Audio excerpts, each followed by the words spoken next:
আজকের এই ফোনটি আসলে কে পাঠিয়েছেন এবং কি সমস্যা, কত মডেল কিছুই জানি না। ফোনটির হিস্টোরি আমার এখানে দেখি কোনো কাগজে কিছু লেখা আছে কিনা। কারণ অনেক সময় আমরা কুরিয়ার থেকে যে ফোনগুলো পেয়ে থাকি এগুলোর ফোনটি খোলা রয়েছে, ব্যাকসেলটি নেই। এটি সম্ভবত কোনো টেকনিশিয়ান ভাই পাঠিয়েছেন। তো আমি ফোনটি আগে খুলে দেখব এবং মাদারবোর্ডের কন্ডিশনটি দেখব। তো ফোনটি ডেড মোডে রয়েছে, চার্জে লাগিয়েও কোনো চার্জ নিচ্ছে না।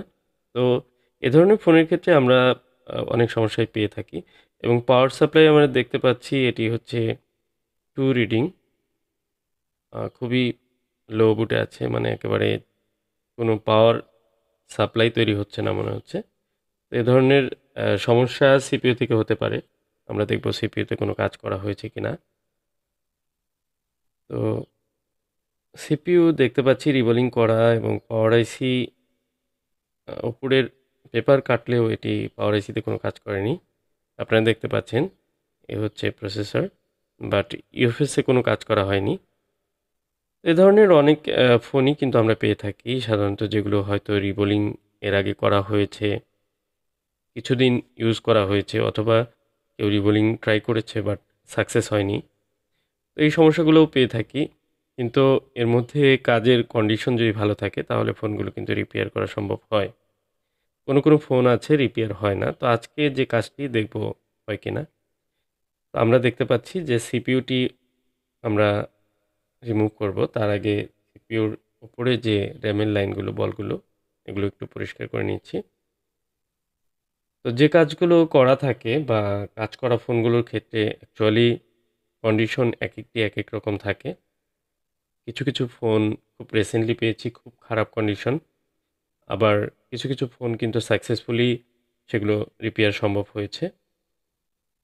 তো দেখুন এখানে প্রসেসর আমি রিমুভ করেছি, প্রসেসরের নিচে কিছু লাইন কিন্তু কানেকশনই পায়নি, এরকম কন্ডিশন রয়েছে। এবং সেই সাথে এই ফোনটির যে লাইন বলগুলো, মাদারবোর্ডের লাইনগুলো মনে হচ্ছে ঠিক আছে।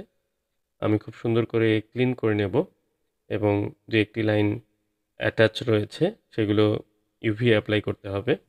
আর স্টেপ বাই স্টেপ আমরা এই কাজগুলোকে করে থাকি। যেমন একটি প্রসেসর যখন খারাপ হয়ে যায় বা প্রসেসর রিবোলিংয়ের প্রবলেমটি দেখা দেয়, তখন সেটির একটি রিডিং থাকে, সেটি রিডিং ঠিকঠাক থাকলে আমরা কিন্তু প্রসেসর রিবোলিং করে কাজ করি। দেখুন এই প্রসেসরটির নিচে ক্যাপাসিটর একটিও নেই।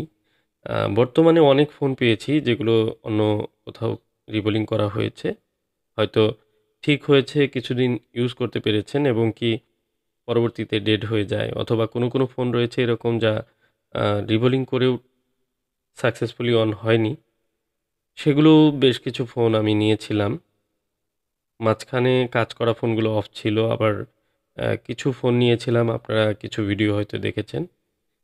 অনেক ফোনই এখন কমপ্লিট করে পাঠিয়ে দিয়েছি এই ফোনগুলো। আর পুনরায় রমজান মাস আসছে, আমি চেষ্টা করব এই সময়ে অন্য কাজগুলো না নিতে, কারণ যে কাজগুলো আসলে কাজ করা থাকে সেগুলোর ক্ষেত্রে আনলিমিটেড সময় দিতে হয়। যেহেতু রমজান মাস সময় কম পাওয়া যাবে, অল্প সময়ে কিছু কাজ করার চেষ্টা করব। আপনারা যদি ফ্রেশ কন্ডিশনে কারো কোনো এই ধরনের প্রবলেম থাকে সিপিইউ ইস্যু নিয়ে, পাঠিয়ে দিতে পারেন, একটি ভালো সেবা পাবেন এইটুকু বলতে পারি। হাজার হাজার ফোন আমি রিপেয়ার করেছি কুরিয়ারের মাধ্যমে, যারা আমার ইউটিউবে এই ভিডিওগুলো দেখেই পাঠিয়েছিলেন। কারো কোনো কমপ্লেন নেই। আপনারা সেই বিষয়টি যাচাই করতে চাইলে আমার ইউটিউব চ্যানেলের বিভিন্ন ভিডিওর কমেন্টগুলো চেক করতে পারেন। কারণ শুধু আমি একা বলছি বিষয়টি এমন না, আমি বলার পর আপনি সেটি আমার পজিটিভ আমি বলতেই পারি, কিন্তু আপনি যাচাই করার জন্য বিভিন্ন ভিডিওর কমেন্টগুলো পড়ে দেখতে পারেন। তো দেখুন এই যে আজকেও এই ফোনটিও কিন্তু রানিং হয়ে গেল, হওয়ার মতো ছিল বলেই হলো। আসলে যদি চান্স থাকে তাহলে সলভ হয়ে যাবে, সর্বোচ্চ চেষ্টা করে থাকি। বিশেষ করে এই প্রসেসরের কাজগুলোই শুধু করি, যেহেতু এই সেক্টরে যদি আপনার কোনো প্রবলেম থাকে তাহলে একমাত্র আমার কাছে পাঠাবেন। তো এছাড়া প্রসেসর রিবোলিংয়ের কাজ ছাড়া অন্যান্য কাজগুলো আসলে আমাদের শপে অনেক লোক রয়েছে, তারাও করে। আপনারা চাইলে সরাসরি এসে ভিজিট করতে পারেন, সেক্ষেত্রে অবশ্যই সময় লাগতে পারে। হুট করে চলে এসে বসে থেকে ঠিক করে নিয়ে যাওয়া সম্ভব হবে না। এ ধরনের কাজ যদি হওয়ার মতো থাকে তাহলে আমরা সার্ভিস দিব। আমার শপটি হচ্ছে টাঙ্গাইল সদর, ক্যাপসুল মার্কেট ২য় তলা, রানা টেলিকম। তো এই অ্যাড্রেসে আপনারা সরাসরি আসতে পারেন যদি কেউ আশেপাশে থাকেন। তো আজকের যে ফোনটি, এই ফোনটি মূলত এই ফোনটি কী প্রবলেম ছিল, কি কার ফোন ডিটেইলস সেরকম কিছু জানা নেই। পরবর্তীতে আমি ওনার সাথে যোগাযোগ করলাম এবং পিনকোডটি আমি নিলাম। তো আমি ফোনটি অন করলাম, দেখুন এবার আমি ফোনটির ক্যামেরাগুলো সব ঠিকঠাক রয়েছে। কারণ এ ধরনের ফোনে ক্যামেরা, সাউন্ড, সিম, নেটওয়ার্ক, ওয়াইফাই সব স্টেপ বাই স্টেপ চেক করে থাকি। তো ভিডিওটি ভালো লাগলে লাইক করবেন, শেয়ার করবেন। আসসালামু আলাইকুম।